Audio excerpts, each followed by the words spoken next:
Hi friends, welcome back to my channel. ಹೇಗಿದ್ದೀರಾ ಎಲ್ಲರೂ ಚೆನ್ನಾಗಿದ್ದೀರಾ ಅಂತ ಅಂದ್ಕೊಳ್ತೀನಿ. ಸೊ ಇವತ್ತು ನಾನು ಬೆಳಗ್ಗೆಯಿಂದ ವ್ಲಾಗ್ನ ಶುರು ಮಾಡ್ತಾ ಇದ್ದೀನಿ. ಸ್ವಲ್ಪ ಹೇರ್ಸ್ ನಂದು ಶಾರ್ಪ್ ಆಗಿಬಿಟ್ಟಿತ್ತು ಎಡ್ಜಸ್, ಹಾಗಾಗಿ ಅದನ್ನು ಕಟ್ ಮಾಡ್ಕೊಳ್ಳೋಣ ಅಂತ ಅಂದ್ಬಿಟ್ಟು ಮಾಡ್ಕೊಳ್ತಾ ಇದ್ದೆ. ನನಗೆ ಯು ಕಟ್ ಮತ್ತು ಸ್ಟ್ರೈಟ್ ಕಟ್ ಎಲ್ಲ ನಾನೇ ಮಾಡ್ಕೊಳ್ತೀನಿ. ಸೊ ಈ ರೀತಿಯಾಗಿ ಕೂದಲನ್ನ ಮುಂದೆ ಹಾಕಿ ಒಂದು ರಬ್ಬರ್ ಬ್ಯಾಂಡ್ ಹಾಕ್ಕೊಂಡು ಸೆಕ್ಯೂರ್ ಮಾಡಿ, ಅದಾದಮೇಲೆ ಎಷ್ಟು ಬೇಕೋ ಅಷ್ಟು ಲೆಂತ್ ನೋಡ್ಕೊಂಡು ಸ್ಟ್ರೈಟ್ ಕಟ್ ಮಾಡಿದ್ರೆ ಹಿಂದೆಗಡೆ ಬಿಟ್ಟಾಗ ಅದು ಯು ಕಟ್ ಆಗುತ್ತೆ. ಸೊ ನಾನೇ ಮಾಡಿಕೊಂಡೆ, ಚೆನ್ನಾಗಿ ಕೂಡ ಬಂದಿದೆ. ಹೊರಗಡೆ ಹೋಗಿ ಹೇರ್ ಕಟ್ ಮಾಡಿಸ್ಕೊಳ್ಬೋದು, ಬಟ್ ನನಗೆ ಜಾಸ್ತಿ ಹೇರ್ ಕಟ್ ಮಾಡ್ಕೋಬೇಕು ಅನ್ನೋ ಥರ ಏನಿರಲಿಲ್ಲ.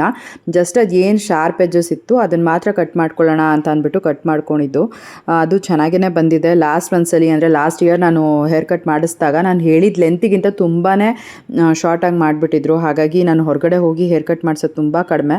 ಯಾವಾಗ ಹೇರ್ ಕಟ್ ಮಾಡ್ಕೋಬೇಕೋ ನಾನೇ ಸೆಲ್ಫ್ ಹೇರ್ ಕಟ್ ಮಾಡ್ಕೊಂಬಿಡ್ತೀನಿ. ಇನ್ನು ರೆಡಿಯಾಗಿ ನಾನು, ಅಪ್ಪು ಹಾಗೆ ಜೀವನ್ 3 ಜನ ಕೂಡ ಅಪ್ಪುಗೆ ಸ್ಕೂಲ್ ಅಡ್ಮಿಷನ್ ಮಾಡೋದಕ್ಕೆ ಅಂತ ಹೇಳಿ ಹೋಗ್ತಾ ಇದ್ದೀವಿ. ಪಾಪುನ ಅಮ್ಮನ ಮನೆಯಲ್ಲಿ ಬಿಟ್ಟು ಹೋಗ್ತಾ ಇದ್ದೀನಿ. ಯಾಕೆಂತಂದರೆ ಪಾಪುನಂತೂ ಕರ್ಕೊಂಡು ಹೋಗೋದಕ್ಕಾಗೋದಿಲ್ಲ. ಮತ್ತು ಫೀಡಿಂಗ್ ಎಲ್ಲ ಮಾಡಿಸಿ ಅಮ್ಮನ ಮನೇಲಿ ಬಿಟ್ಟು ಹೋದರೆ ಅವಳು ಆರಾಮಾಗಿ ನಿದ್ದೆ ಮಾಡ್ತಾಳೆ. ಸೊ ಹಾಗಾಗಿ ಅಮ್ಮನ ಮನೆಯಲ್ಲಿ ಬಿಟ್ಟು ಹೋಗ್ತಾ ಇದ್ದೀನಿ. ಸೊ ಇದು ಬಂದುಬಿಟ್ಟು ನಾನು ಓದಿದಂತಹ ಕಾಲೇಜ್, ಅಂದರೆ ಡಿಗ್ರಿ ಕಾಲೇಜ್ ಕ್ಯಾಂಪಸ್. ಈಗ ಕಂಪ್ಲೀಟ್ ಬಿಲ್ಡಿಂಗ್ ಬಂದುಬಿಟ್ಟು ಸೌಂದರ್ಯ ಸೆಂಟ್ರಲ್ ಸ್ಕೂಲ್ CBSE ಸಿಲೆಬಸ್ ಆಗಿದೆ. ಇನ್ನು ಆಪೋಸಿಟ್ ಇನ್ನೂ ಹೊಸ ಬಿಲ್ಡಿಂಗ್ ಒಂದು ಕನ್ಸ್ಟ್ರಕ್ಷನ್ ಮಾಡ್ತಿದ್ದಾರೆ. ಅದು ಕಂಪ್ಲೀಟಾಗಿ ಲಾ ಕಾಲೇಜ್ ಜೊತೆಗೆ PU ಕಾಲೇಜ್ ಅಂತ ಹೇಳಿದ್ರು. ನಾನು ನನ್ನ ಡಿಗ್ರಿ ಕಾಲೇಜೆಲ್ಲ ಮುಗಿಸಿದ್ದು ಇಲ್ಲೇ. ತುಂಬ ಖುಷಿಯಾಗುತ್ತೆ ನಮ್ಮ ಕಾಲೇಜಿಗೆ ಬಂದು ನನ್ನ ಹಸ್ಬೆಂಡ್ಗೆ ನಾವು ಓದಿದ್ದು ಎಲ್ಲ ಇಲ್ಲಿ ಮತ್ತು ನಮ್ಮ ಕ್ಲಾಸಸ್ ಇಲ್ಲಿತ್ತು ಅಂತೆಲ್ಲ ತೋರಿಸೋದಕ್ಕೆ ತುಂಬ ಖುಷಿಯಾಗತ್ತೆ.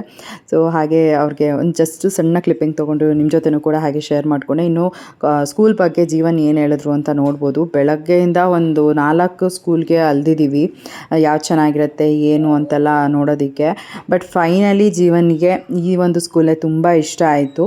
ಹಾಗಾಗಿ ಇಲ್ಲೇ ಅಡ್ಮಿಷನ್ ಮಾಡೋಣ ಅಂತ. ಇನ್ನು ಅವನು 10th ಮುಗಿಯೋವರೆಗೂ ಕೂಡ ಸ್ಕೂಲ್ ಚೇಂಜ್ ಮಾಡೋದೇ ಬೇಡ, ಕಂಪ್ಲೀಟ್ ಎಜುಕೇಷನ್ ಅಂದರೆ 10th ಅವನು ಇಲ್ಲೇ ಕಂಪ್ಲೀಟ್ ಮಾಡಲಿ ಅನ್ನೋದಕ್ಕೋಸ್ಕರ ಈ ಒಂದು ಸ್ಕೂಲ್ಗೆ ಅಡ್ಮಿಷನ್ ಮಾಡೋಣ ಅಂತ ಅಂದ್ಕೊಂಡು ಬಂದ್ವಿ.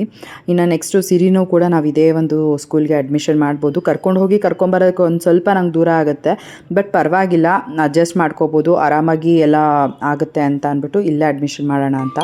ಏನು ಅನ್ನಿಸ್ತು ಸ್ಕೂಲ್? ಚೆನ್ನಾಗಿದೆ, ಇಷ್ಟ ಆಯ್ತು. ನೋಡಿದ ಈ ಸ್ಕೂಲ್ಗಳಲ್ಲಿ ತುಂಬ ಇಷ್ಟ ಆಯಿತು. ನಾನು ಓದಿದ ಸ್ಕೂಲ್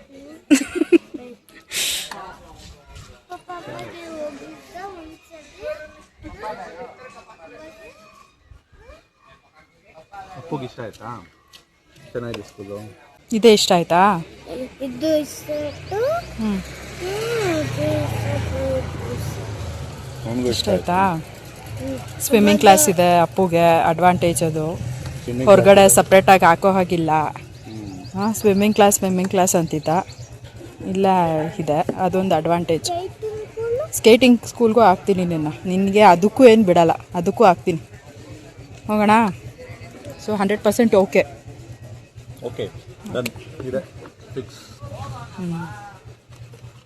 ಇನ್ನು ಅವತ್ತಿನ ದಿನ ಬಿಸಿಲಲ್ಲಿ ಸುತ್ತಾಡಿ ಸಾಕಾಗೋಗ್ಬಿಟ್ಟಿತ್ತು. ಫೈನಲಿ ಮನೆಗೆ ಬಂದು ರೆಸ್ಟ್ ಮಾಡಿದ್ದೇ ಆಯಿತು. ಇನ್ನು ನಾನು ನೆಕ್ಸ್ಟ್ ಡೇ ಮತ್ತೆ ವ್ಲಾಗ್ನ ಕಂಟಿನ್ಯೂ ಮಾಡ್ತಾಯಿದ್ದೀನಿ. ನೆಲ್ಲಿಕಾಯಿ ಜ್ಯೂಸ್ ಮಾಡ್ಕೊಳ್ಳೋಣ ಅಂತ ಅಂದ್ಬಿಟ್ಟು ಇಲ್ಲಿ ನೆಲ್ಲಿಕಾಯಿನ ತುರಿದು ಇಟ್ಕೊಳ್ತಾ ಇದ್ದೆ. ಅದನ್ನು ಚೆನ್ನಾಗಿ ಹಿಂಡಿ ರಸ ತೆಗೆದು ಒಂಚೂರು ಉಪ್ಪು ಹಾಕ್ಕೊಂಡು ಡೈಲಿ ಬೆಳಗ್ಗೆ ಖಾಲಿ ಹೊಟ್ಟೆನಲ್ಲಿ ಕುಡಿತಾ ಇದ್ದೀನಿ. ಸೊ ಇದರಿಂದ ಹೇರ್ ಗ್ರೋತ್ ಕೂಡ ಇಂಪ್ರೂವ್ ಆಗುತ್ತೆ. ಮತ್ತು ನನಗೂ ಕೂಡ ಈ ಒಂದು ಬೆಟ್ಟದ ನೆಲ್ಲಿಕಾಯಿ ಜ್ಯೂಸ್ ಟೇಸ್ಟ್ ತುಂಬ ಇಷ್ಟ ಆಯಿತು. ಹಾಗಾಗಿ ಇದನ್ನು ಪ್ರತಿನಿತ್ಯ ತೊಗೊಳ್ತಾ ಇದ್ದೀನಿ. ಅಂದರೆ ಡೈಲಿ ಬೆಳಗ್ಗೆ ಹೊತ್ತು ಖಾಲಿ ಹೊಟ್ಟೆಲಿ ಆದಷ್ಟು ತೊಗೊಳ್ಳೋಣ ಅಂತ ಈಗ ಸ್ಟಾರ್ಟ್ ಮಾಡಿದ್ದೀನಿ. ಆಲ್ಮೋಸ್ಟ್ ಇವಾಗ ಒಂದು ವಾರನೇ ಆಯಿತು ಅಂತ ಅಂದ್ಕೊಳ್ತೀನಿ. ಸೊ ತುಂಬ ಚೆನ್ನಾಗಿ ಅನಿಸುತ್ತೆ ನನಗೆ ಇದನ್ನು ಕುಡಿಯೋದಕ್ಕೆ. ಒಂದು ಸ್ವಲ್ಪ ಉಪ್ಪು ಹಾಕ್ಕೊಂಡು ಕುಡಿದ್ರೆ ಅಲ್ಲ ಟೇಸ್ಟ್ ಇನ್ನೂ ಎನ್ಹಾನ್ಸ್ ಆಗುತ್ತೆ. ಒಂದು ಸ್ವಲ್ಪ ಪೆಪ್ಪರ್ ಪೌಡರ್ ಕೂಡ ಯೂಸ್ ಮಾಡ್ಕೋಬೋದು, ಬಟ್ ನನಗೆ ಬೇಡ ಅಂತ ಅನಿಸ್ತು. ಜಸ್ಟ್ ನೆಲ್ಲಿಕಾಯಿ ಜ್ಯೂಸಿಗೆ ಒಂಚೂರು ಉಪ್ಪು ಹಾಕ್ಕೊಂಡು ಕುಡಿದ್ರೆ ಚೆನ್ನಾಗಿ ಅನಿಸುತ್ತೆ.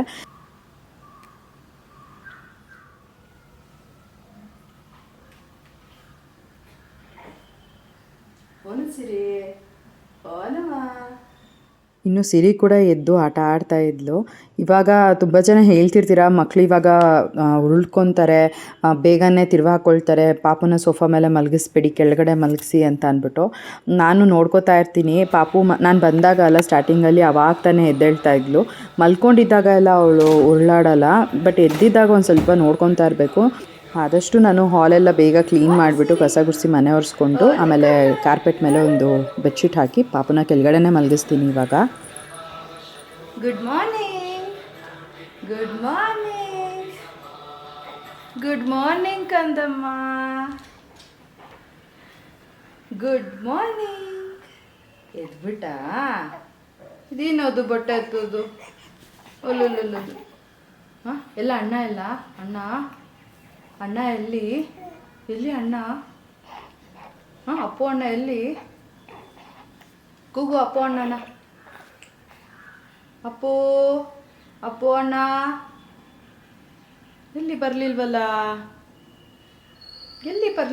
ಅಪ್ಪು ಅಣ್ಣ? ಸರಿ ಬಾ, ಎತ್ಕೋತೀನಿ ಬಾ. ಬಾರ ಮುದ್ದು, ಬಾರ ಮುದ್ದು ಕಂದಮ್ಮ. ಎತ್ಕೋಬೇಕಾ? ಕಮ್ ಬಾ. ಇದೋ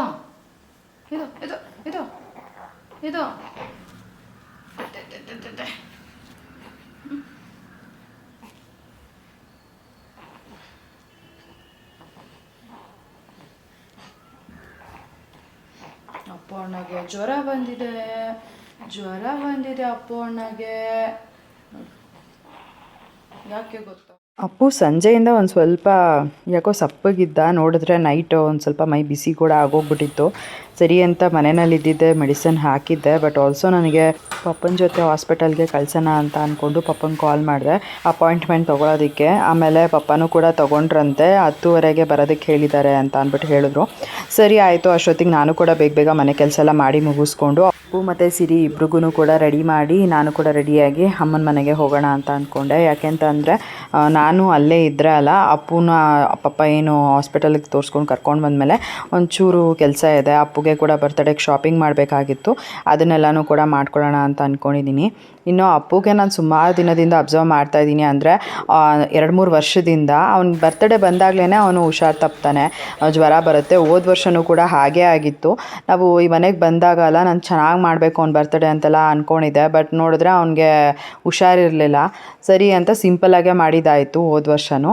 ಈ ವರ್ಷವೂ ಕೂಡ ಅದೇ ರೀತಿಯಾಗೇ ಆಗಿದೆ. ಅಂದರೆ ಅದೇ ಟೈಮಲ್ಲಿ, ಅಂದರೆ ಬರ್ತಡೇ ಟೈಮಲ್ಲೇ ಅವನಿಗೆ ಹುಷಾರಿಲ್ಲ.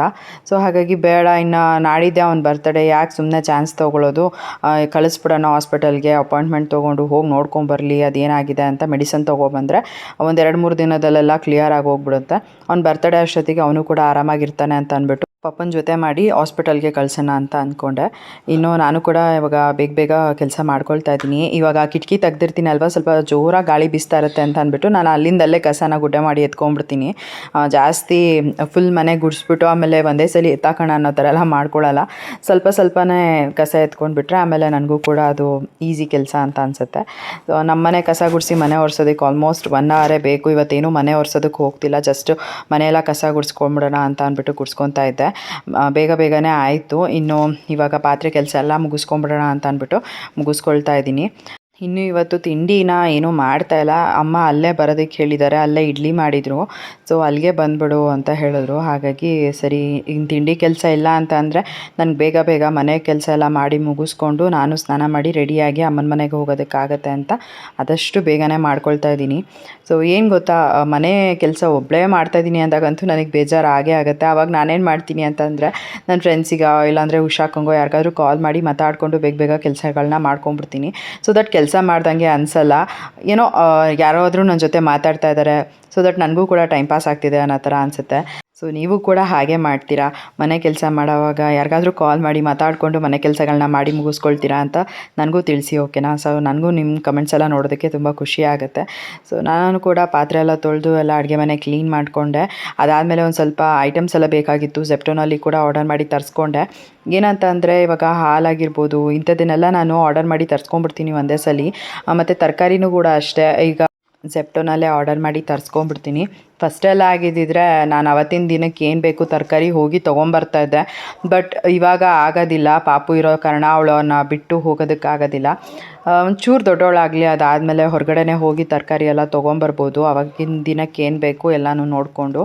ಇನ್ನು ಇವಾಗ ಜೆಪ್ಟೋನಲ್ಲಿ ಒಂದಷ್ಟು ತರಕಾರಿಗಳಾಗಿರ್ಬೋದು ಮತ್ತು ಫ್ರೂಟ್ಸ್ ಎಲ್ಲನೂ ಕೂಡ ಆರ್ಡರ್ ಮಾಡಿದ್ದೆ. ಎಲ್ಲನೂ ಕೂಡ ತೆಗ್ದಿಡಬೇಕು ಫ್ರಿಜ್ಜಿಗೆ. ಮತ್ತು ಒಂದು ಸ್ವಲ್ಪ ಫ್ರಿಜ್ಜನ್ನು ಕೂಡ ಕ್ಲೀನ್ ಮಾಡ್ಕೊಳ್ಳೋಣ ಅಂತ ಅಂದ್ಕೊಂಡು ಅದನ್ನು ಕೂಡ ಕ್ಲೀನ್ ಮಾಡ್ಕೊಂಡಿದ್ದಾಯಿತು. ಇನ್ನು ಅಡುಗೆ ಮನೆ ಎಲ್ಲ ಒಂದು ಸ್ವಲ್ಪ ಕ್ಲೀನ್ ಮಾಡ್ಕೋಬೇಕಾಗಿತ್ತು. ಅಂದರೆ ಈ ಟೈಲ್ಸ್ ಎಲ್ಲನೂ ಕೂಡ ಹಿಂದಿನ ದಿನ ನಾನೇನೂ ಒರೆಸ್ಕೊಂಡಿರಲಿಲ್ಲ, ಜಸ್ಟು ಸ್ಟವ್ ಮತ್ತು ಶೆಲ್ಫ್ನ ಒರೆಸ್ಕೊಂಡು ಕ್ಲೀನ್ ಮಾಡ್ಕೊಂಡಿದ್ದೆ. ಅದಕ್ಕಾಗಿ ಇವತ್ತು ಎಲ್ಲನೂ ನೀಟಾಗಿ ತೆಗೆದು ಒರೆಸ್ಕೊಂಡು ಕ್ಲೀನ್ ಮಾಡ್ಕೊಂಡಲ್ಲ ಸ್ವಲ್ಪ ಜಾಸ್ತಿ ಟೈಮೇ ತೊಗೊಳ್ತು ಅಂತ ಹೇಳ್ಬೋದು. ಅಂದರೆ ಈ ರೀತಿಯಾಗಿ ಏನಾದರೂ ಎಕ್ಸ್ಟ್ರಾ ಕೆಲಸ ಇಟ್ಕೊಂಡಾಗ ಅದೆಲ್ಲ ಒಂದು ಸ್ವಲ್ಪ ಜಾಸ್ತಿ ಕೆಲಸನೇ ಹಿಡಿಯುತ್ತೆ. ಇನ್ನಿವಾಗ ನಾನು ಜೆಪ್ಟೋಯಿಂದ ಏನೆಲ್ಲ ಆರ್ಡರ್ ಮಾಡಿ ತರಿಸ್ಕೊಂಡಿದ್ದೆ ಎಲ್ಲನೂ ಕೂಡ ಫ್ರಿಜ್ಜಿಗೆ ಜೋಡಿಸ್ಬಿಡೋಣ ಅಂತ ಅಂದ್ಬಿಟ್ಟು ಎತ್ತಿಡ್ತಾ ಇದ್ದೆ. ಅಷ್ಟೊತ್ತಿಗೆ ಅಪ್ಪನೂ ಬಂದು ಅವನು ಕೂಡ ಏನೆಲ್ಲ ತರಿಸಿದ್ಯಾ ಮಮ್ಮಿ ಅಂತ ಅಂದ್ಬಿಟ್ಟು ನೋಡ್ತಾ ಇದ್ದ. ನನಗೆ ಈ ರೀತಿಯಾಗಿ ಕ್ಯಾಪ್ಸಿಕಮ್ ಎಲ್ಲ ಯೂಶ್ವಲಾಗಿ ನಾನು ತರಿಸೋದು ಎಂತಕ್ಕೆ ಅಂತಂದರೆ ಕ್ಯಾಪ್ಸಿಕಮ್ ರೈಸ್ ಮಾಡೋದಕ್ಕೆ. ನಂಗೆ ತುಂಬಾ ಇಷ್ಟ ಆಗುತ್ತೆ ಕ್ಯಾಪ್ಸಿಕಮ್ ರೈಸ್. ಆಲ್ಮೋಸ್ಟ್ 1 ತಿಂಗಳು ಮೇಲೇ ಆಗೋಗ್ಬಿಟ್ಟಿತ್ತು ನಾನು ಮಾಡಿ. ಹಾಗಾಗಿ ಈ ಸಲ ತರಿಸಿದ್ದೀನಿ ಕ್ಯಾಪ್ಸಿಕಮ್ನ. ಯಾವಾಗಾದರೂ ನಾಳೆನೋ ನಾಡಿದ್ದೋ ಮಾಡೋಣ ಅಂತ ಅಂದ್ಬಿಟ್ಟು. ಇನ್ನು ಮನೆಯಲ್ಲಿ ಟೊಮೆಟೊ ಕೂಡ ಖಾಲಿಯಾಗಿತ್ತು. ಹಾಗಾಗಿ ಜೆಪ್ಟೋನಲ್ಲಿ 15 ರೂಪಾಯಿನೋ ಇತ್ತು ಅರ್ಧ ಕೆಜಿಗೆ. ಸರಿ ಅಂತ ಟೊಮೆಟೊನೋ ಕೂಡ ತರಿಸಿದ್ದೆ. ಮತ್ತು ಕ್ಯಾರೆಟ್ ಕೂಡ ಅಷ್ಟೇ. ಅಟ್ಲೀಸ್ಟ್ ವಾರಕ್ಕೆ ಒಂದ್ಸಲಿ ಆದರೂ ಕ್ಯಾರೆಟ್ ಪಲ್ಯ ಇದನ್ನೆಲ್ಲ ಮಾಡ್ಕೊಂಡು ತಿನ್ನೋಣ ಅನ್ನೋದಕ್ಕೋಸ್ಕರ ಈ ನಡುವೆ ನಾನು ಜಾಸ್ತಿ ಕ್ಯಾರೆಟ್ ಮತ್ತು ಬೀಟ್ರೂಟ್ನೆಲ್ಲ ತರಿಸ್ತಾ ಇರ್ತೀನಿ. ಫಸ್ಟೇ ನಾನೊಂದು ವ್ಲಾಗಲ್ಲಿ ಹೇಳಿದ್ದೆ, ಡಾಕ್ಟರ್ ನನಗೆ ಹಿಮೋಗ್ಲೋಬಿನ್ ಕಡಿಮೆ ಇದೆ, ಚೆನ್ನಾಗಿ ಕ್ಯಾರೆಟ್ ಮತ್ತು ಬೀಟ್ರೂಟ್ ಎಲ್ಲ ತಿನ್ನಬೇಕು ಅಂತೆಲ್ಲ ಹೇಳಿದರು. ಸೊ ಹಾಗಾಗಿ ಅಟ್ಲೀಸ್ಟ್ ವಾರಕ್ಕೆ ಒಂದ್ಸಲಿ ಆದರೂ ಕ್ಯಾರೆಟ್ ಪಲ್ಯ ಇದನ್ನೆಲ್ಲ ಮಾಡ್ಕೊಂಡು ತಿನ್ನೋಣ ಅನ್ನೋದಕ್ಕೋಸ್ಕರ ತರಿಸ್ಕೊಳ್ತೀನಿ ಕ್ಯಾರೆಟ್ ಈ ನಡುವೆ ಜಾಸ್ತಿ. ಫಸ್ಟೆಲ್ಲ ಅಷ್ಟಾಗಿ ಇಷ್ಟಪಟ್ಟು ಏನು ಕ್ಯಾರೆಟ್ ಮತ್ತು ಬೀಟ್ರೂಟ್ ಎಲ್ಲ ತಿಂತಾ ಇರಲಿಲ್ಲ ನಾನು. ಸೊ ಇವಾಗ ಇಷ್ಟಪಟ್ಟಲ್ಲ, ಏನೇ ಆಗಿರ್ಬೋದು ಅಲ್ಲ, ನಮ್ಮ ಆರೋಗ್ಯ ಮುಖ್ಯ. ಚೆನ್ನಾಗಿದ್ದರೆ ನನ್ನ ಮಕ್ಕಳನ್ನ ಚೆನ್ನಾಗಿ ನೋಡ್ಕೋಬೋದು. ಹಾಗಾಗಿ ನಾನು ಡಾಕ್ಟರ್ ಏನು ಹೇಳ್ತಾರೋ ಅದನ್ನು ನೀಟಾಗಿ ಫಾಲೋ ಮಾಡೋಣ ಅನ್ನೋದಕ್ಕೋಸ್ಕರ ಫ್ರೂಟ್ಸು ತರಕಾರಿ ಇದನ್ನೆಲ್ಲ ಚೆನ್ನಾಗಿ ತಿಂತೀನಿ ಅಂತಲೇ ಹೇಳ್ಬೋದು.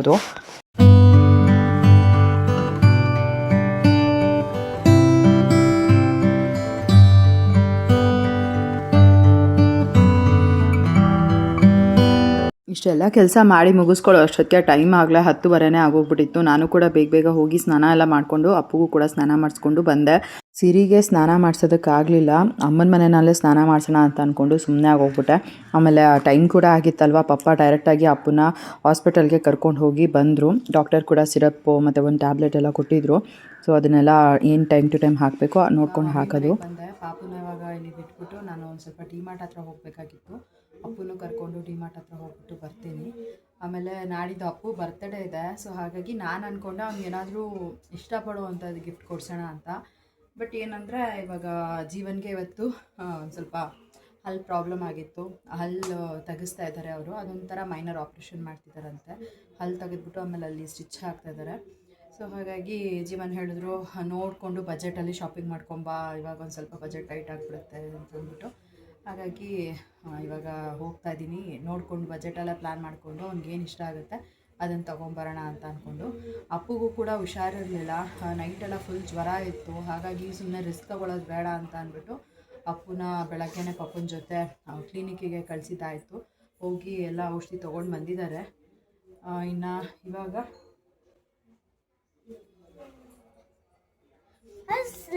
ಸುಮ್ಮನಿರು. ಕೈ ತೊಳೆದ ಫಸ್ಟು. ಸೊ ಅಪ್ಪಗೆ ನೋಡಿದ್ರೆ ನೈಟಿಂದ ಹುಷಾರಿರಲಿಲ್ಲ. ಅವನಿಗೆ ಒಂದು ಸ್ವಲ್ಪ ಜ್ವರ ಇತ್ತು. ಸುಮ್ಮನೆ ಯಾಕೆ ಈ ಬರ್ತ್ಡೇ ಟೈಮಲ್ಲೇ ಅವನು ಯೂಶ್ವಲಾಗಿ ಹುಷಾರು ತಪ್ಪಿರ್ತಾನೆ. ಪ್ರತಿ ವರ್ಷವೂ ಕೂಡ ಅಬ್ಸರ್ವ್ ಮಾಡಿದ್ದೀನಿ. ಬರ್ತ್ಡೇ ಟೈಮ್ ಬಂದರೆ ಸಾಕು ಅವನಿಗೆ ಜ್ವರ ಈ ಥರ ಆಗೇ ಆಗುತ್ತೆ. ಹಾಗಾಗಿ ಇವಾಗ ನೆನ್ನೆ ನೈಟ್ ಜ್ವರ ಇತ್ತಲ್ವ, ನಾನು ನಾಡಿದ್ದು ಬರ್ತಡೆ, ಸುಮ್ಮನೆ ಚಾನ್ಸ್ ತೊಗೊಳ್ಳೋದು ಬೇಡ, ಆಮೇಲೆ ಕಡಿಮೆ ಆಗುತ್ತೆ ಅಂತ ಸಿರಪ್ ಹಾಕ್ಕೊಂಡು ಮ್ಯಾನೇಜ್ ಮಾಡೋದು ಬೇಡ, ಫಸ್ಟ್ಗೆ ಅವನ್ನ ಕಳಿಸ್ಬಿಡೋಣ ಹಾಸ್ಪಿಟಲ್ಗೆ, ಪಪ್ಪ ಕರ್ಕೊಂಡು ಹೋಗ್ಬಿಟ್ಟು ಬರಲಿ ಅಂತ ಅಂದ್ಬಿಟ್ಟು ಕಳಿಸಿದ್ದೆ. ಪಪ್ಪ ಹೋಗಿ ಚೆಕಪ್ ಮಾಡಿಸ್ಕೊಂಡು ಬಂದಿದ್ದಾರೆ. ಸಿರಪ್ ಎಲ್ಲನೂ ಕೂಡ ಕೊಟ್ಟಿದ್ದಾರೆ. ಇವಾಗ ಸಿರಪ್ ಕೂಡ ಹಾಕಿದ್ದಾಯಿತು. ಇವಾಗ ಒಂದು ಸ್ವಲ್ಪ ಏನು ಜ್ವರ ಇಲ್ಲ. ಹಾಗಾಗಿ ಅವನು ಕೂಡ ಕರ್ಕೊಂಡು ಹೋಗೋಣ ಅಂತ. ಅಪ್ಪು ಮನೇಲಿ ಬಿಟ್ಟು ಹೋದರೆ ಏನು ಗೊತ್ತಾ, ಅವ್ನು ಸ್ವಲ್ಪ ಸಿರಿ ಸೌಂಡ್ ಮಾಡೋಂಗೆಲ್ಲ ಅಷ್ಟು ಬೇಗ ಎಬ್ಬರಿಸೇ ಬಿಡ್ತಾನೆ. ಹಾಗಾಗಿ ಬೇಡ, ಸುಮ್ಮನೆ ಕರ್ಕೊಂಡು ಹೋಗೋಣ. ಕರ್ಕೊಂಡು ಹೋದರೆ ಅಲ್ಲ ಅಟ್ಲೀಸ್ಟ್ ನೋಡಿ ಪಾಪು ಮಲ್ಕೊಂಡಿರ್ತಾಳೆ. ನಾನು ಅಚ್ಚುಕಟ್ಟಾಗಿ ಹೋಗ್ಬಿಟ್ಟು ಏನು ಬೇಕೋ ಅದನ್ನು ತೊಗೊಂಬರ್ಬೋದು ಅಂತ. ಹಾಗೆಯೇ ನಾನು ಐಬ್ರೋಸ್ ಮಾಡಿಸೋಣ ಅಂತ ಅಂದ್ಕೊಂಡಿದ್ದೀನಿ. ಆಲ್ಮೋಸ್ಟ್ 3 ಮಂತ್ಸ್ ಮೇಲೆ ಆಗಿದೆ ನಾನು ಐಬ್ರೋಸ್ ಮಾಡಿಸಿ. ನಾನೇ ಎಕ್ಸ್ಟ್ರಾಸ್ ತಗೊಳ್ತಾ ಇದ್ದೆ. ವ್ಯಾಕ್ಸಿಂಗ್ ಎಲ್ಲ ಏನೂ ಮಾಡ್ಸೋಕ್ಕೆ ಹೋಗಲ್ಲ, ಯಾಕಂತಂದರೆ ತುಂಬ ಟೈಮ್ ಆಗೋಗ್ಬಿಡುತ್ತೆ. ನಾನು ಹೋಗಿ ಅದಾದಮೇಲೆ ಅಲ್ಲಿ ವ್ಯಾಕ್ಸಿಂಗಿಗೆ ಅಂತ ಕೂತ್ಕೊಂಡು ಪಾಪುನ ಹತ್ತಾಗ ನಾನು ಇಮಿಡಿಯೇಟಾಗಿ ಬರೋದಕ್ಕೂ ಆಗೋಲ್ಲ, ಸುಮ್ಮನೆ ಪ್ರಾಬ್ಲಮ್ ಆಗುತ್ತೆ ಅಂತ ಅಂದ್ಬಿಟ್ಟು ನಾನು ಅಂದ್ಕೊಂಡೆ ಫಸ್ಟು ಹೋಗಿ ಐಬ್ರೋಸ್ ಅಷ್ಟೇ ಮಾಡಿಸ್ಕೊಂಬರೋಣ. ಆಮೇಲೆ ನೆಕ್ಸ್ಟ್ ಯಾವಾಗಾದ್ರೂ ನೋಡೋಣ, ಹಬ್ಬದ ಅಷ್ಟೊತ್ತಿಗೆ ಫ್ರೀ ಆದಾಗ ಹೋಗ್ಬಿಟ್ಟು ವ್ಯಾಕ್ಸಿಂಗ್ ಮಾಡಿಸ್ಕೊಂಬರೋಣ ಅಂತ ಅಂದ್ಕೊಂಡಿದ್ದೀನಿ. ನೋಡೋಣ ಹೇಗಾಗುತ್ತೆ ಅಂತ ಅಂದ್ಬಿಟ್ಟು. ಇನ್ನು ನಿನ್ನೆ ನಾನೇ ಒಂದು ಸ್ವಲ್ಪ ಹೇರ್ ಕಟ್ ಮಾಡಿಕೊಂಡೆ. ತುಂಬ ಅಂದರೆ ತುಂಬ ಶಾರ್ಪಾಗಿ ಹೋಗ್ಬಿಟ್ಟಿತ್ತು. ನನಗೆ ಹೇರ್ ಕಟ್ ಮಾಡ್ಕೊಳ್ಳೋಕೆ ಬರುತ್ತಲ್ವ, ಸೊ ನಾನೇ ಮಾಡ್ಕೊಂಡ್ಬಿಡ್ತೀನಿ. ನನಗೆ ಫಸ್ಟ್ ಒಂದು 2 ಸಲ ನಾನು ಸಲೂನಲ್ಲಿ ಹೋಗಿ ಮಾಡಿಸಿದ್ದೆ. ಅವ್ರು ನಾವು ಹೇಳೋ ಲೆಂತ್ಗಿಂತ ತುಂಬ ಮೇಲೆ ಕಟ್ ಮಾಡಿಬಿಟ್ಟಿರ್ತಾರೆ. ಹಾಗಾಗಿ ನಾನೇ ಮಾಡ್ಕೋತೀನಿ. ಏನು ಮಾಡ್ತಿದ್ಯಾ? ಹೋಗೋಣ. ಏನು ಬೇಕು ನಿಮಗೆ ಗಿಫ್ಟು?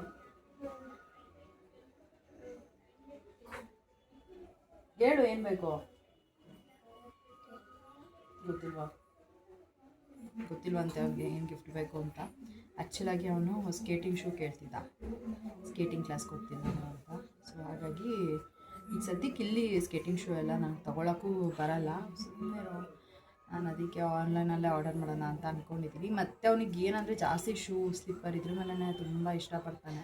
ಹಾಗಾಗಿ ಅವ್ನು ಇಷ್ಟಪಡೋ ಥರನೇ ತಗೊಳ್ಳೋಣ ಅಂತ ಆರ್ಡರ್ ಮಾಡಿದ್ದೀನಿ. ಅದು ಯಾವಾಗ ಬರುತ್ತೋ ಗೊತ್ತಿಲ್ಲ, ನೋಡೋಣ.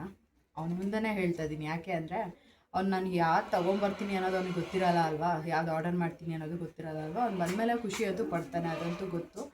ಬಟ್ ನೋಡೋಣ ಹೇಗಾಗುತ್ತೆ ಅಂತ. ಈಗ ಸದ್ಯಕ್ಕೆ ಡಿಮಾರ್ಟ್ಗೆ ಹೋಗಿ ಏನೇನೆಲ್ಲ ಬೇಕು ಎಲ್ಲ ತೊಗೊಂಡು ಬರ್ತೀನಿ. ಪಾಪು ಕೂಡ ಎದ್ದಿದ್ದಾಳೆ ಅಂತ ಅಂದ್ಕೊಂಡಿದ್ದೀನಿ. ಒಂದ್ಸಲ ಫೀಡಿಂಗ್ ಮಾಡಿಸ್ಬಿಟ್ಟು ಮಲಗಿಸ್ಬಿಟ್ಟು ಹೋದರೆ ಆರಾಮಾಗಿ ಮಲ್ಕೋತಾಳೆ. ಮಮ್ಮಿ ನೋಡ್ಕೊತೀನಿ ಅಂತ ಹೇಳಿದ್ರು. ಸೊ ಬನ್ನಿ ಹೋಗೋಣ. ಹಾಗೆ ಸಿರಿಗೂ ಕೂಡ ಬಟ್ಟೆ ತೊಗೊಂಬರ್ಬೇಕು. ನೋಡೋಣ ಹೇಗಾಗುತ್ತೆ.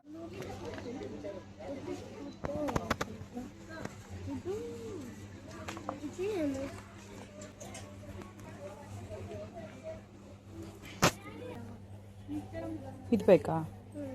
ಇದು ಬೇಡವಾ?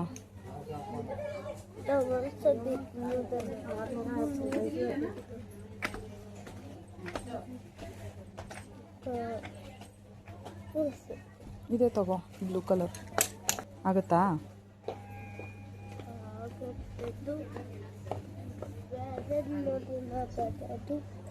ಬೇರೆದು ಅದೆಲ್ಲ ಬೇಡ, ಚೆನ್ನಾಗಿಲ್ಲ ಅದೆಲ್ಲ ದೊಡ್ಡವ್ರು ಹಾಕೊಳ್ಳೋದು ಬೇಡ. ಅದು ನೋಡಿದ್ದು ಡೈನೋಸರ್ ಚಿಕ್ಕ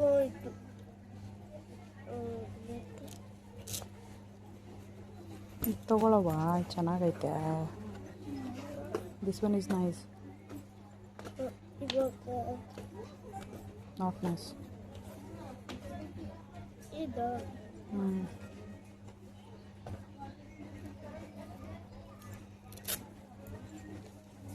ಬಿಡು, ಒಂದ್ಸತಿ ಹಾಕಿ ನೋಡೋಣ.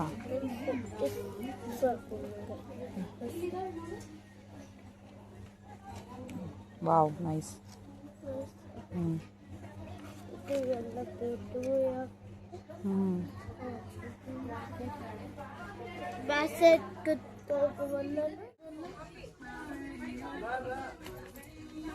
ಯಾವುದು? ದಾ ಚೆನ್ನಾಗಿಲ್ಲ ಅಪ್ಪು, ಅದು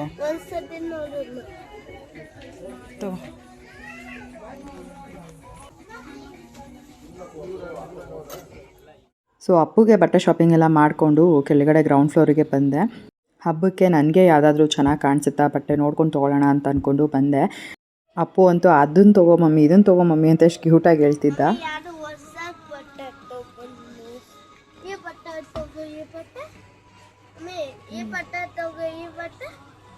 ನೋಡು ಮಮ್ಮಿ, ಈ ಬಟ್ಟೆ ತಗೋ, ಈ ಬಟ್ಟೆ ಚೆನ್ನಾಗಿಲ್ಲ ಅದು.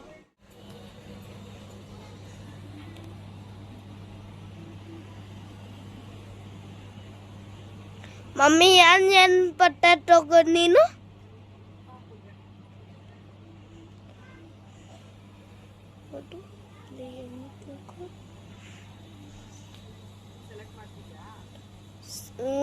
ಸೊ ನನಗೆ ಅಂತ ಬಟ್ಟೆ ತೊಗೊಂಡಿದ್ದೆ, ಟ್ರಯಲ್ ಕೂಡ ನೋಡಿದೆ. ಬಟ್ ಅದು ತುಂಬ ಟ್ರಾನ್ಸ್ಪರೆಂಟ್ ಇದೆ ಅಂತ ನನಗೆ ಇಷ್ಟ ಆಗಲಿಲ್ಲ. ಸೊ ಹಾಗಾಗಿ ನನಗೆ ಅಂತ ನಾನು ಬಟ್ಟೆ ಅಲ್ಲಿ ತೊಗೊಳ್ಳಿಲ್ಲ.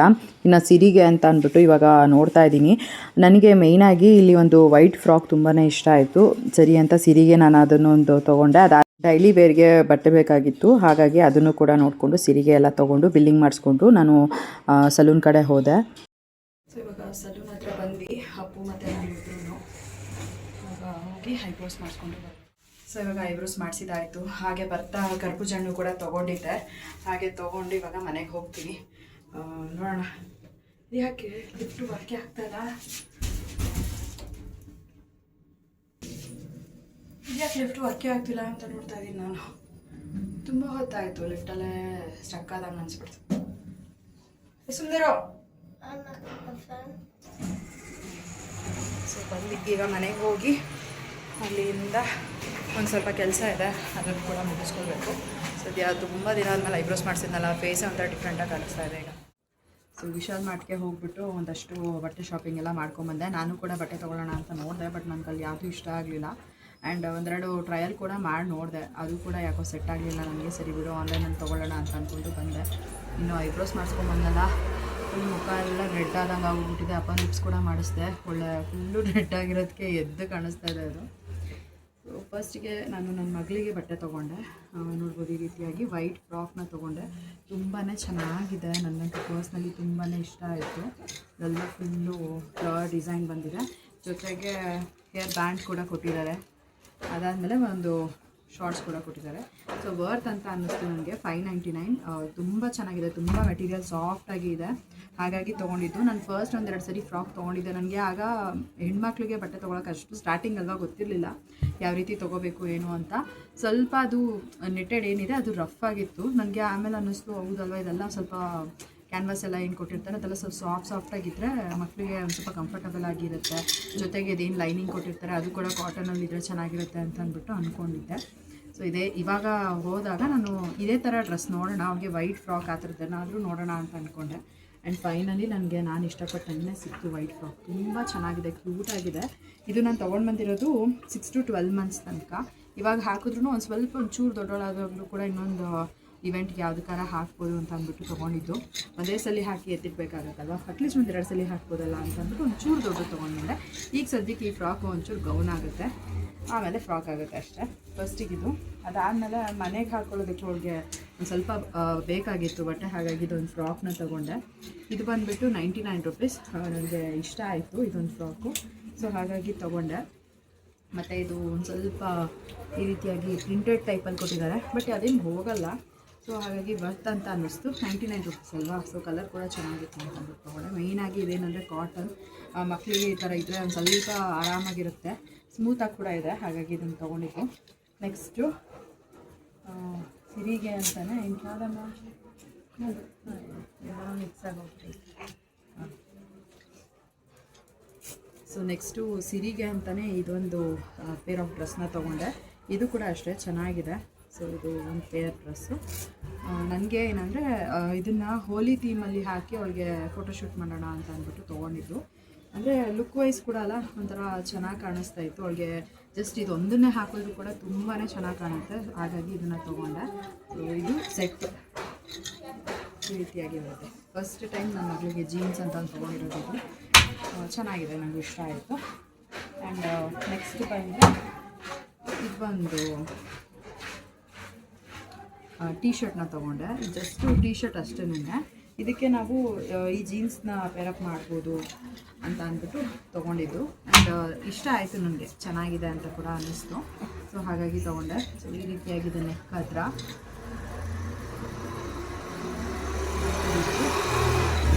ಸೊ ಇದಕ್ಕೆ ಒಂದು 299 ಇಷ್ಟ ಆಯಿತು ನನಗೆ, ಸೊ ತೊಗೊಂಡೆ. ಬಟ್ಟೆ ಕ್ವಾಲಿಟಿ ತುಂಬ ಚೆನ್ನಾಗಿದೆ. ಇದಕ್ಕೂ ಕೂಡ ಅಷ್ಟೇ, ಇದು 299. ಅದೇ ಹೇಳಿದ್ನಲ್ಲ ಜೀನ್ಸ್ ಬಂದಿದ್ದಿಲ್ಲ ಅದಕ್ಕೆ. ಇದು ಕೂಡ 299. ಸೊ ಇಷ್ಟು ತೊಗೊಂಡೆ. ಇನ್ನು ಅಪ್ಪುಗೆ ನಾನು ಆನ್ಲೈನಲ್ಲಿ ಜೀನ್ಸ್ನ ಆರ್ಡರ್ ಮಾಡಿದ್ದೆ. ಅವನಿಗೆ ಶರ್ಟ್ ಬೇಕಾಗಿತ್ತು ನನಗೆ. ಆನ್ಲೈನಲ್ಲಿ ನನಗೆ ಅವ್ನಿಗೆ ಯಾವುದೂ ಶರ್ಟ್ ಇಷ್ಟ ಆಗಿಲ್ಲ, ಒಂದು ತರಿಸ್ಬಿಟ್ಟು ಅವ್ನಿಗೆ ರಿಟರ್ನ್ ಹಾಕ್ಬಿಟ್ಟೆ. ಸೊ ಫೈನಲಿ ವಿಶಾಲ್ ಮಾರ್ಟಲ್ಲಿ ನನಗೆ ಈ ಒಂದು ಲ್ಯಾವೆಂಡರ್ ಕಲರಲ್ಲಿ ಶರ್ಟ್ ಇಷ್ಟ ಆಯಿತು. ಸೊ ಹಾಗಾಗಿ ತೊಗೊಂಡೆ. ಅವ್ನಿಗೆ ಈ ಥರ ಹಾಫ್ ಶರ್ಟ್ ಎಲ್ಲ ತುಂಬ ಚೆನ್ನಾಗಿ ಕಾಣಿಸುತ್ತೆ, ತುಂಬ ಕ್ಯೂಟಾಗಿ ಕಾಣ್ತಾನೆ.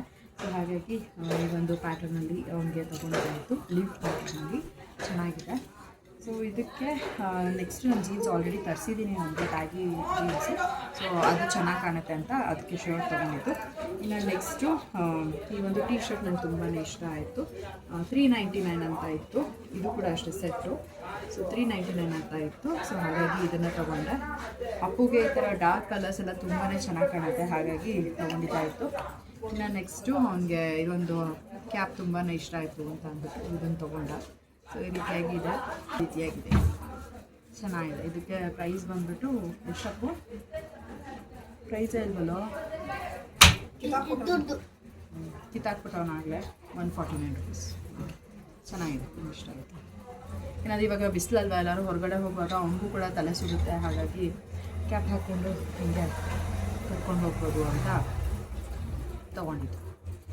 ಇಷ್ಟ ಆಯಿತಾ? ಇಷ್ಟ ಆಯ್ತು ಅಂತ. ಅವನು ಬೇರೆ ಬೇರೆದೆಲ್ಲ ಟ್ರೈ ಮಾಡ್ತಿದ್ದ ಕ್ಯಾಪ್, ನನಗೆ ಯಾಕೋ ಇದೇ ಇಷ್ಟ ಆಯಿತು. ಅಪ್ಪು ಇದನ್ನು ತಗೋ, ಇದು ಚೆನ್ನಾಗಿದೆ ಅಂತ ಅಂದ್ಬಿಟ್ಟು ಹೇಳಿದ್ದಕ್ಕೆ ಇದನ್ನು ತೊಗೊಂಡ. ಸಿರಿ ನೋಡ್ಕೊಂಡು ಇಲ್ಲಿ ನಗ್ತಾ ಇದ್ದಾಳೆ. ಇಷ್ಟು ಶಾಪಿಂಗ್ ಮಾಡ್ಕೊಂಡು ಬಂದೆ. ಇನ್ನು ನಾನೇನೂ ತೊಗೊಂಡಿಲ್ಲ. ನಾನು ಬಟ್ಟೆ ತೊಗೊಳ್ತೀನಿ ಅಂತ ಜೀವನ್ ಹೇಳಿದಾಗ ಅವರು ಯಾವುದು ಇಲ್ವಾ ಹೊಸದು, ಅಲ್ಲೇ ವಾರ್ಡ್ರೋಬಲ್ಲಿ ಇದೆಯಲ್ಲ ಅದನ್ನೇ ನೋಡು ಯಾವುದಾದ್ರೂ ಇದೆಯಾ ಅಂತ ಅಂದರು ತಮಾಷೆಗೆ. ಆಮೇಲೆ ಇಲ್ಲ ತಗೋ ಯಾವುದಾದ್ರೂ ಹೋಗಿ ಹಬ್ಬ ಅಲ್ವಾ ಅಂತ ಅಂದ್ಬಿಟ್ಟು ಸರಿ ಅಂತ ಆನ್ಲೈನಲ್ಲಿ ಬುಕ್ ಮಾಡೋಣ ಅಂತ ಅಂದ್ಕೊಂಡು ಅವ್ರು ಕೊಡಿಸಿಲ್ಲ ಅಂದರೂ ನಾನೇ ತೊಗೋತಾ ಇದ್ದೆ. ಅಷ್ಟೇ. ಯುಗಾದಿ ಹಬ್ಬಕ್ಕೆ ಒಂದು ಸ್ವಲ್ಪ ಸಿರಿಗೂ ಶಾಪಿಂಗ್ ಮಾಡಿದೆ, ಅಪ್ಪುಗೂ ಶಾಪಿಂಗ್ ಮಾಡಿದೆ. ಅಪ್ಪುಗೆ ಬಂದ್ಬಿಟ್ಟು ಇದೇನು ಅಪ್ಪು ಕೆನೆ ಮೇಲೆ ಗುಳ್ಳೆ ಇದು ಮೇಲೆ ಎದ್ದೋಗಿ ನೋಡ್ಕೋಗು, ಏನದು ನೋಡೋಗು. ಸೊ ಅಷ್ಟೇ, ಹಬ್ಬಕ್ಕೆ ಅಂತ ಇಷ್ಟೆಲ್ಲ ಶಾಪಿಂಗ್ ಮಾಡ್ಕೊಂಡು ಬಂದಿದ್ದಾಯಿತು. ನನಗೆ ಮೇಯ್ನಾಗಿ ತುಂಬ ಇಷ್ಟ ಆಗಿದ್ದು ಅಂದರೆ ಇದು ಫ್ರಾಕ್ ಕಥಾ ಕಾಣುತ್ತೆ ನನ್ನ ಮಗಳಿಗೆ ಇದನ್ನ ಹಾಕಿದ್ರೆ ಪ್ರಿನ್ಸಸ್ ಥರ. ಫಸ್ಟ್ ಹಬ್ಬಕ್ಕೆ ಅವಳಿಗೆ ತಗೊಡ್ತಾರದು. ಇದು ಸಂಕ್ರಾಂತಿ ಹಬ್ಬ ಅದು ಓಕೆ, ಬಟ್ ನಮಗೆ ಯುಗಾದಿ ಹಬ್ಬನೇ ಅಲ್ವಾ ಮೇಯ್ನು. ಹಾಗಾಗಿ ಯುಗಾದಿ ಹಬ್ಬಕ್ಕೆ ಅಂತ ಫಸ್ಟ್ ನನ್ನ ಮಗಳಿಗೆ ತಗೊಂಡಿರೋದು. ಚಡ್ಡಿ ಬೇರೆ ಐತೆ ನಿಮ್ಮ ಮಗ, ಅದನ್ನು ಹೇಳ್ತಾವೆ ಇದೇನಿದು ಗುಳ್ಳೆ ಆಗಿದೆ ನೋಡ್ಕೊಂಡ, ಅದನ್ನೇ ಹೇಳೋದು. ಎಲ್ಲ ಹೋಗಿ ಮುಖ ತೊಳ್ಕೊಂಡು ಹೋಗು ಬಿಡು, ಯಾಕೆ ಕಿತ್ತಾಕ್ದೆ. ಸೊ ಇಷ್ಟೇ ಫ್ರೆಂಡ್ಸ್, ಇಷ್ಟು ಶಾಪಿಂಗ್ ಮಾಡಿಕೊಂಡು ಬಂದೆ. ಇವಾಗ ಎಲ್ಲನೂ ಎತ್ತಿಟ್ಕೊತೀನಿ.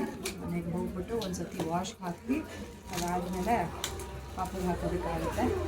ಇವಾಗ ಪಾಪುಗೆ ಜೀವನ ಇವತ್ತು ಹಾಫ್ ಡೇ ಬರ್ತೀನಿ ಅಂತ ಹೇಳಿದ್ದಾರೆ. ಯಾಕೆ ಅಂತ ಅಂದರೆ ಇವತ್ತು ಅವ್ರಿಗೆ ಟೂತ್ ಅದೇನಿದೆ ದವಡೆ ಹಲ್ಲು ತುಂಬ ಪೇಯ್ನ್ ಇತ್ತು ಅಂತ ಅಂದ್ಬಿಟ್ಟು ಅವರು ಚೆಕಪ್ ಮಾಡಿಸಿದ್ರು. ಆವಾಗ ಅವ್ರಿಗೆ ಅದೇನಿದೆ ದವಡೆ ಹಲ್ಲು ಅದನ್ನು ತೆಗಿಬೇಕು ಅಂತ ಹೇಳಿದ್ರಂತೆ. ಹಾಗಾಗಿ ಒಂದು 2 ಅವರ್ ಬೇಗ ಬರ್ತೀನಿ ಅಂತ ಹೇಳ್ಬಿಟ್ಟು ಹೋಗಿದ್ರು ಬೆಳಗ್ಗೆ ಆಫೀಸಿಗೆ. ಇವಾಗ ಬರ್ತಾ ಇದ್ದಾರೆ. ಹೋಗ್ಬಿಟ್ಟು ಅದೇನು ಆಪ್ರೇಷನ್ ಅಂತೆ, ಮೈನರ್ ಆಪ್ರೇಷನ್ ಥರ ಅದು ಮಾಡ್ತಾರಂತೆ. ಅಂದರೆ ಅದು ದವಡೆ ಹಲ್ಲು ತೆಗೆದುಬಿಟ್ಟು ಅದಾದಮೇಲೆ ಏನೋ ಸ್ಟಿಚ್ ಮಾಡ್ತಾರಂತೆ ಆ ಜಾಗ. ಈ ರೀತಿ ಹೇಳಿದ್ರು. ನನಗೆ ಹಂಗೂ ಅದು ದವಡೆ ಹಲ್ಲು ತೆಗೆದ್ರೆ ಅಲ್ವಾ ಕತ್ತು ಪೇಯ್ನ್ ಆಗುತ್ತೆ ಹೇಗೆ ಅಂತ ಕೇಳಿದೆ. ಆಮೇಲೆ ಹೇಳಿದ್ರು ಇವಾಗ ಹೇಗಿದ್ರು ಪೇಯ್ನ್ ಆಗ್ತಾಯಿದೆ, ತುಂಬ ದಿನದಿಂದ ಅದನ್ನು ತಡ್ಕೊಂಡಿದ್ದೀನಿ ಆ್ಯಂಡ್ ಇವಾಗಲೂ ಕೂಡ ತೆಗ್ಸಿಲ್ಲ ಅಂತ ಅಂದರೆ ಆಮೇಲೆ ಸುಮ್ಮನೆ ಅದು ಒಂಥರ ಒಳಗಡೆ ಎಲ್ಲ ಡೀಕೆ ಆಗಿಬಿಡುತ್ತಂತೆ. ಹಾಗಾಗಿ ಅದನ್ನು ತೆಗಿಸ್ಲೇಬೇಕು ಅಂತ ಹೇಳಿದ್ರು ಡಾಕ್ಟರ್. ಇನ್ನೇನು ಮಾಡೋಕ್ಕಾಗಲ್ಲ ಅಂತ ಹೇಳಿದ್ರು. ಹಾಗಾಗಿ ತೆಗಿಸ್ಲೇತೀನಿ ಅಂತ ಹೇಳಿದ್ರು. ಸರಿ ಅಂತ ನಾನು ಸುಮ್ಮನೆ ಅದೇನು ಅವರು ತುಂಬ ದಿನದಿಂದ ಅದನ್ನು ಪೇಯ್ನ್ ಬೇರ್ ಮಾಡ್ಕೊಂಡು ಬರ್ತಾ ಇದ್ದಾರೆ. ಇನ್ನೂ ಮುಂದಕ್ಕೆ ಹಾಕೊಂಡು ಹೋದರೆ ಅಲ್ವಾ ಅವ್ರಿಗೆ ಸುಮ್ಮನೆ ಕಷ್ಟ. ಸರಿ ಆಯಿತು, ಅವ್ರಿಗೆ ಹೇಗಾಗುತ್ತೋ ಹಾಗೆ ಮಾಡಿ ಅಂತ ಹೇಳ್ಬಿಟ್ಟು ಸುಮ್ಮನೆ. ಇನ್ನು ನೆಕ್ಸ್ಟ್ ಇವಾಗ ಹೋಗ್ತಿದ್ದಾರೆ, ಅವರು ಬೇಗನೆ ಬರ್ತಿದ್ದಾರೆ. ನಾನು ಹಂಗೂ ಅಂದ್ಕೊಂಡೆ ನಾನು ಹೋಗೋಣ ಅಂತ. ಆಮೇಲೆ ಪಾಪು ಅಷ್ಟೋ ತನಕ ಇರಲ್ಲ, ಅವಳು ತುಂಬ ಅಳ್ತಾಳೆ. ಅವಳು ಫಸ್ಟ್ ಆದರೆ ಒಂಥರ, ಇವಾಗ 1-2 ಅವರ್ ಅಷ್ಟೇ. ಅದು ತುಂಬ ಹೊತ್ತಾಗುತ್ತಂತೆ. ಹಾಗಾಗಿ 1-2 ಅವರ್ ಮೇಲೆ ಆಗುತ್ತೆ, ಬೇಡ ಅಂತಲೂ ಜೀವನ ಹೇಳ್ತೀನಿ. ನಾನು ಸುಮ್ಮನೆ ಆಗಿಸ್ತು ಇನ್ನೇನಕ್ಕೆ ಅಂತ ಅಂದ್ಬಿಟ್ಟು ಸೊ ಎಲ್ಲ ಎತ್ತಿಟ್ಕೋತಾ ಇದ್ದೀನಿ. ಸೊ ಈ ಒಂದು ಫ್ರಾಕ್ ಬಂದುಬಿಟ್ಟು ಸುಪ್ರಿಯ ಅವರು ತಂದಿದ್ದು. ಇವಾಗ ಆಲ್ರೆಡಿ ಇದು ತುಂಬ ತುಂಡನೇ ಆಗೋಗ್ಬಿಟ್ಟಿದೆ ನೋಡ್ಬೋದು. ಎಮರ್ಜೆನ್ಸಿಗೆ ಅಂತ ಅಂದ್ಬಿಟ್ಟು ಹಾಕ್ತಿರ್ತೀನಿ. ಇವಾಗ ಹೇಳೋಕ್ಕಾಗಲ್ಲ ಅಲ್ವಾ, ಮಕ್ಕಳು ಒಂದೊಂದ್ಸಲಿ ಬೇಗ ಸುಸು ಮಾಡ್ಕೊಂಡ್ಬಿಡ್ತಾರೆ. ಹಾಗಾಗಿ ಇರಲಿ ಅಂತ ಅಂದ್ಬಿಟ್ಟು ಯಾವುದಕ್ಕೂ ಹಾಕ್ತೀನಿ. ಈ ರೀತಿಯಾಗಿದೆ ಇದು. ನನ್ನ ಮಗಳು ಎಷ್ಟು ಬೇಗ ದೊಡ್ಡವಳಾಗ್ಬಿಟ್ಲು, ಬೇಗ ಉದ್ದಾಗ್ಬಿಟ್ಲು ಅಲ್ವಾ ಸಿರಿ, ಅಲ್ವಾ ಕಂದಮ್ಮ, ಅಲ್ವಾ ಕಂದಮ್ಮ. ಕರೆಕ್ಟಾಗಿ ಈ ಒಂದು ಬಟ್ಟೆ ಹಾಕ್ಬಿಟ್ಟು 0 ಮಂತದ್ದು ಫೋಟೋಶೂಟ್ ಮಾಡಿದ್ದೆ ನಾನು ಸಿರಿಗೆ. ಆವಾಗ ಒಂಚೂರು ಲೂಸ್ ಇತ್ತು. ಆಮೇಲೆ ಫಸ್ಟ್ ಮಂತಿಗೆ ಕರೆಕ್ಟಾಗಿ ಇತ್ತು. ಆಮೇಲೆ ಸೆಕೆಂಡ್ ಮಂತಿಗೆ ಆಲ್ರೆಡಿ ಅದೊಂದು ಚೂರು ತುಂಡ ಆಗ್ತಾರಂತು. ಇವಾಗಂತೂ ಕಂಪ್ಲೀಟಾಗಿ ತುಂಡಾಗೋಗ್ಬಿಟ್ಟಿದೆ. ಜಸ್ಟ್ ಇದು ಟಾಪ್ ಥರ ಹಾಕ್ಬೋದು ಅಷ್ಟೇ ಪಾಪುಗೆ. ಸಿರಿಮಾ ಮಾಡ್ತೀನಿ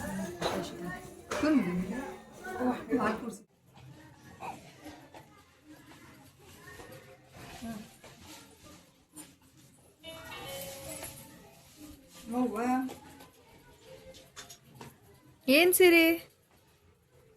ಸಿರಿ ಮನೆಗೆ ಹೊರಡೋಣ ಅಂತ ಅಂದ್ಕೊಂಡೆ. ನೋಡಿದ್ರೆ ಪಾಪುಗೆ ಸ್ನಾನ ಮಾಡಿಸ್ಬಿಡ್ತೀನಿ ಅಂತ ನಮ್ಮಮ್ಮ ಸ್ನಾನ ಮಾಡಿಸೋದಕ್ಕೆ ಅಂತ ಕರ್ಕೊಂಡೋದ್ರು.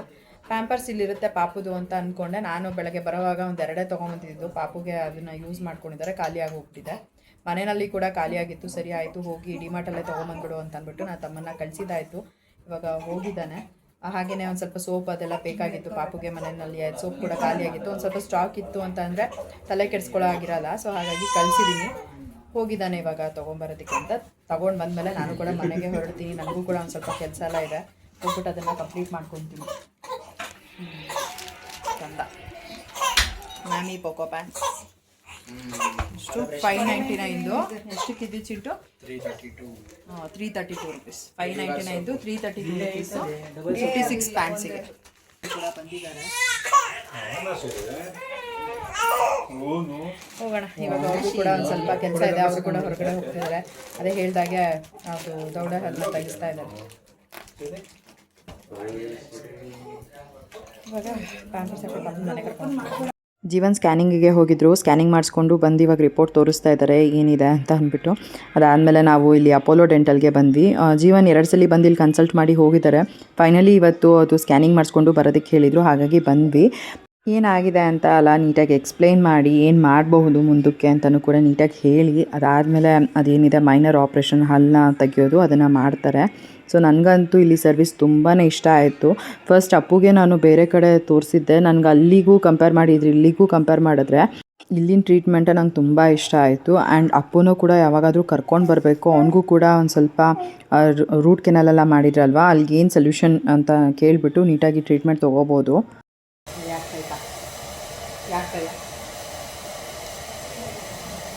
ತೆಗಿತಾರೆ ಅಂತ ಅದು ಕಟ್ ಮಾಡಬೇಕು ಅಂತ ಹೇಳಿದ್ದಾರೆ. ಹೊರಗಡೆ ಸೇರ್ಕೊಂಡ್ಬಿಟ್ಟಿದೆ, ಕಟ್ ಮಾಡಿ ರಿಮೂವ್ ಮಾಡೋಕ್ಕೆ. ಏನೋ ಕಟ್ ಮಾಡಿಸ್ಕೊಂಡಿದ್ಯಾ ಅಂತ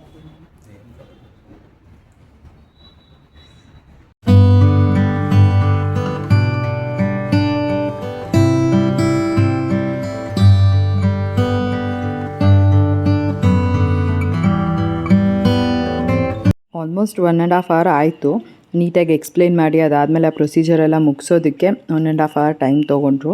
ಸೊ ಇವಾಗ ಲಾಸ್ಟ್ ಸ್ಟಿಚ್ ಮಾಡ್ತಾ ಇದ್ದಾರೆ. ಇನ್ನೂ 1 week ಆದಮೇಲೆ ಮತ್ತೆ ಬರೋದಕ್ಕೆ ಹೇಳಿದ್ದಾರೆ. ಏನು ಮಾಡಬೇಕು ಏನು ಮಾಡಬಾರ್ದು ಅನ್ನೋದೆಲ್ಲ ನೀಟಾಗಿ ತಿಳಿಸಿದ್ರು. ಇನ್ನು ನೆಕ್ಸ್ಟ್ ವೀಕ್ ಬಂದಾಗ ಅಲ್ವಾ ಸ್ಟಿಚಸ್ನೆಲ್ಲ ರಿಮೂವ್ ಮಾಡ್ತಾರೆ. ಇನ್ನು ಹಲ್ಲು ನೋಡ್ಬೋದು, ಅವ್ರಿಗೆ 2 ಹಲ್ಲನ್ನ ತೆಗ್ದಿರೋದು.